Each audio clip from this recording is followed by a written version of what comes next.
Pessoal, sejam bem-vindos então a mais uma aula aqui no canal da Studio Excel. Na aula de hoje nós vamos aprender sobre caixa de combinação, validação de dados e lista suspensa no Excel.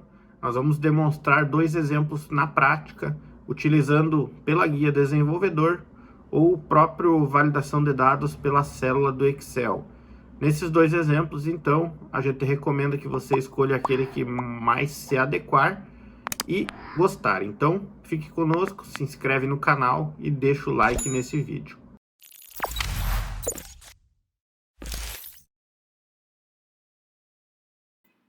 Então, pessoal, dando início aqui à nossa aula, aqui nós temos um resumo, então, uma tabela, que seria uma tabela de apresentação, onde nela eu tenho um resultado fictício, por enquanto sem fórmula, e uma caixa, então, essa aqui seria a nossa caixa de combinação ou lista suspensa.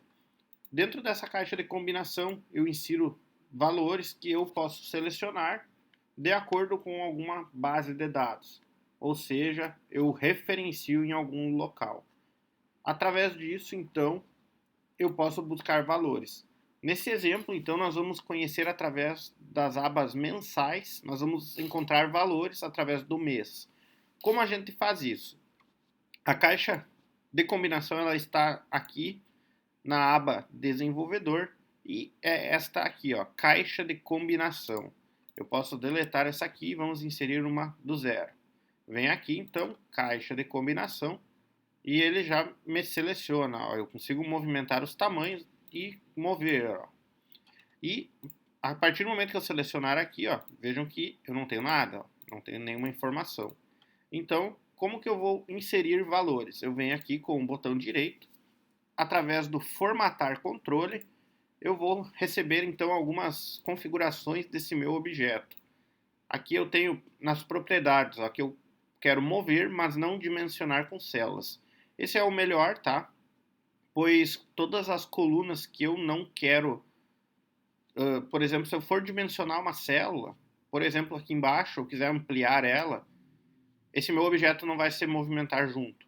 E nessa aqui, não mover ou dimensionar com células, ele vai acabar se dimensionando junto. Então eu deixo aqui flegado, que eu quero mover, mas não dimensionar.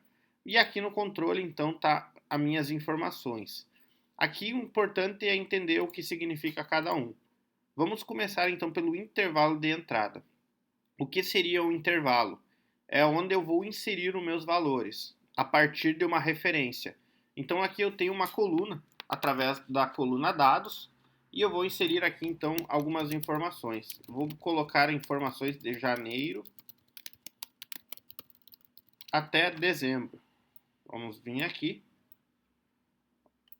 Então aqui eu tenho as minhas informações e eu vou vir aqui no formatar controle e vou inserir esse meu vínculo de entrada no intervalo. Vejam aqui, ó, me permitiu referenciar então a guia dados da célula A1 à célula A12. Com isso, dei um OK e vejam que já puxou todos os meses aqui. Aqui, então, eu já tenho algumas informações. Vamos selecionar janeiro. Vejo que não aconteceu nada na minha planilha. Mas agora eu vou inserir então aqui alguns valores. 2.500. Vamos botar uma fórmula aqui aleatória entre 1.500 e 5.000. Vamos arrastar a alça.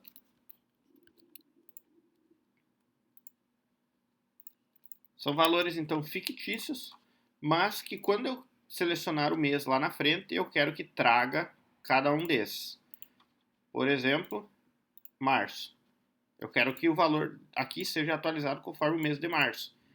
Para fazer isso, então, eu preciso vir aqui no formatar controle e fazer o vínculo da célula. Esse vínculo da célula, ele vai numerar essa minha ordem, ou seja, de 1 a 12. Vamos vir aqui, eu vou selecionar, então, pode ser aqui na coluna F, que vocês vão ver agora o que vai acontecer, ó. Selecionei o mês de maio, ele alterou para 5, seria linha 5. Então, agora eu vou fazer um resumo aqui, ó. Posso inserir uma célula novamente aqui na frente e vou numerar, então, a minha ordem. Olha só.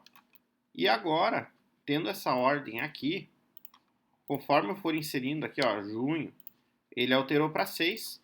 E agora no meu resultado, então eu vou fazer um PROC-V, ó, igual PROC-V. O meu valor procurado vai ser sempre este aqui, na minha tabela. A minha tabela onde eu vou buscar este valor, ó, da coluna AC até a... seria então o nosso índice 3. Para quem ainda não sabe fazer PROC-V, eu vou deixar então um link aqui no canto em cima. E vamos então ver o que vai acontecer. 2.808. Vamos conferir na nossa base, junho 2.808.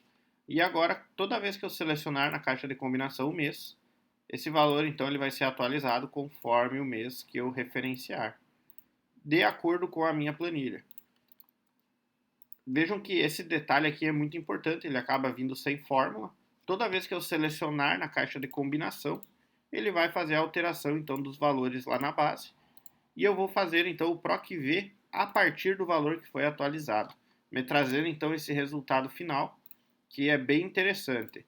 Esse modelo aqui, ele atualiza gráfico. Se eu quiser ter um gráfico aqui, conforme eu for movimentando, ele vai atualizar também os valores. Querem ver? Vamos acrescentar aqui um gráfico. Olha só. Conforme eu atualizo os meses, ele já me atualiza o gráfico, sem a necessidade de uma segmentação de dados. Então é isso. A caixa de combinação ela é feita dessa forma. E eu poderia também diferenciar então por uma caixa, uma validação de dados, que seria através do dados, validação, e aqui no formato eu vou inserir o formato lista. Nesse formato lista eu busco a minha fonte, no caso aqui os meses, e dou um OK. Ó. Vejam que ela é um pouco diferente, ó, ela cria dentro da célula, eu não consigo movimentar. Para mim dimensionar ela, eu preciso movimentar minhas colunas. Ó. Colunas e linhas para definir o tamanho. E aquele outro modelo, a caixa de combinação, ela é uma caixa flutuante e ela permite tu mexer nela total. E aqui é um pouco diferente. Ó. Vou vir aqui em junho. O meu valor procurado, nesse caso, precisa ser a própria célula. E aqui, então, na minha base de dados, eu vou vir aqui na matriz tabela e vou alterar a coluna. Então, eu viria da B a C, 2 e 0.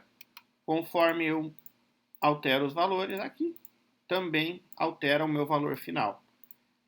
Essa é a forma que é direto na célula e a outra forma, então, seria através de uma caixa flutuante.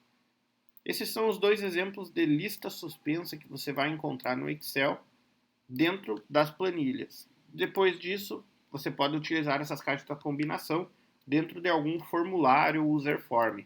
Mas, de primeiro momento, esses dois são os mais importantes e agora fica a critério de cada um, então, definir qual deles vai utilizar nos seus trabalhos e planilhas. Com isso, encerramos essa aula aqui, pessoal. Espero que tenham gostado e tenha ajudado de alguma forma. Não se esqueça de deixar o like e compartilhar esse vídeo com algum amigo. E até a próxima.